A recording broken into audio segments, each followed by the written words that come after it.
እጃችን ብሩ ሲገባ የዚህን ሀገር የሞት ጠረን ለቅቄ መውጣት ነው ምኞቴ። ያልኩ ልጅ እሷ ናት።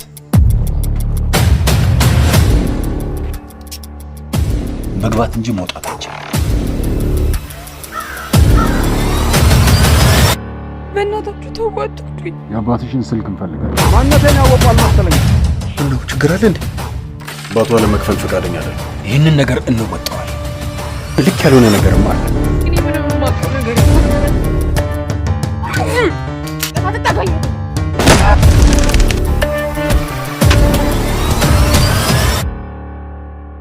ምን እንደሚቆጨኝ ታውቃለህ? በደንብ ሳልቀጠቅጣት መሞቱ። ልጅ ከትምህርት ቤት በሰላም ወደ ቤት እየሄደ ነው። እዚህ ስራ ላይ አንድ ስህተት ከሰራን ሁለታችንም ወይኔ እንደምንወረወራስ።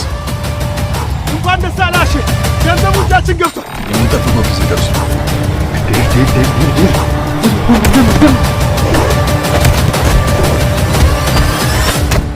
10 ሚሊዮን